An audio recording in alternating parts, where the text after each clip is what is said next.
Hi everyone. In Key Stage 1, we are now thinking all about the rainforest, and this week in particular, we're on a journey to the Amazon rainforest, one of the biggest rainforests in the world with the most wide and varied range of animals.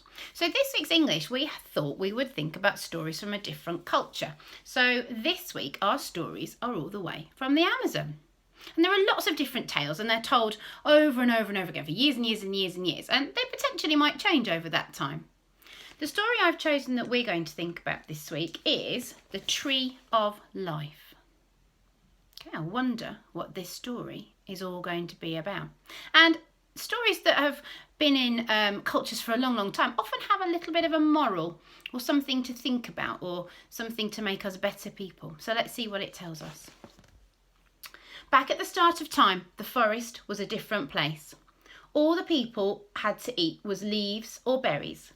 Agouti walked through the forest. He'd been searching for something tasty to eat, but yet again he'd found nothing except leaves and berries. I don't know how long Agouti walked, but at last he came to a part of the forest he had never seen before. He could smell something in the air, something sweet and tangy. It made his mouth water. Agouti followed his nose. He kept on walking and walking till at last he stood in front of a great tree with branches that seemed to reach right into the big blue sky. "Oh, dear me!" cried Agouti. The tree was covered in every kind of fruit you can imagine. Apricots, bananas, coconuts, dates, oranges, you name it. It was hanging on the tree. What an amazing tree. It's got all the fruits on it. Agouti climbed into the branches. Can you see that? Agouti climbed into the branches and started eating. "I shall not tell anyone about this tree," he said to himself. "I shall keep all this fruit for myself." A week later, Agouti's brother, who was called Macamema, said to his friends and his brothers, "Have you noticed how fat Agouti is growing?" "Yes," said the others. "He must be having something more than leaves and berries to eat." Early the next morning, Macamema slipped out of his hammock. Agouti was already up, his belly rumbling with hunger. "Good morning," said Macamea. "Morning," said Agouti. He didn't look at all pleased to see his brother. "Going to find more berries?" asked Macamea. "Yes," snapped Agouti. "I shall come with you," he said. "I'd rather go on my own," mumbled Agouti. "You're hiding something from me," he said. "You found something more than leaves and berries to eat. Come on, own up." "All right," whispered Agouti, "but if I tell you what and where it is, you must promise to keep it a secret." "I promise," said Macamea. Agouti led his brother to the giant tree. Macamea's jaw dropped when he saw all the fruit. "Oh, this is the tree of life itself," he said. "We can't keep a thing like this to ourselves." He gathered some fruit and took it back home. All the people in the village had a taste. "Where did you find all this?" they asked. "Tell us so we can get some more." "Come on," said Macamea. "I will show you."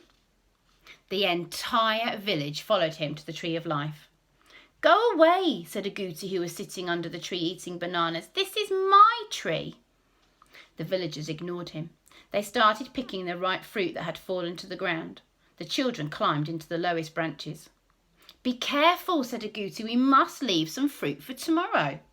"Nonsense," laughed the people. "The tree will bear more fruit tomorrow." More and more children swarmed up the tree. They tore the fruit off the branches and threw it to the ground. Someone poked a wasp's nest. The wasp buzzed angrily. A boy got stung. "That's it," said Dad. "Let's chop the tree down before anyone else gets hurt." "No," said Macamea and Agouti.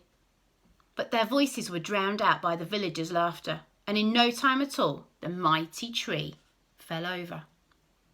Suddenly there was a loud roar. A deluge of icy water burst through the tree stump. Soon the whole forest was drowned. Macamea and his people had to find shelter on a high mountain, leaving the precious fruit behind them. There they sat for many days, wincing in the heat of the sun.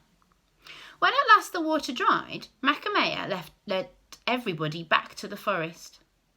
The tree of life was nowhere to be seen. But all over the forest were thousands of new trees, each one bearing one kind of fruit. They had grown out of the seeds inside the fruit, scattered by the water. So have a think about that story. What is it trying to tell us? What kind of people were the children and the people of the village when they ran to the tree and ate all the fruit? What kind of person was Agouti at the beginning? How did he feel about having to tell everybody about his tree? And what difference did it make that the tree was cut down? Have a think. Really interesting. Stories from the Amazon. Take care, everybody. Bye-bye.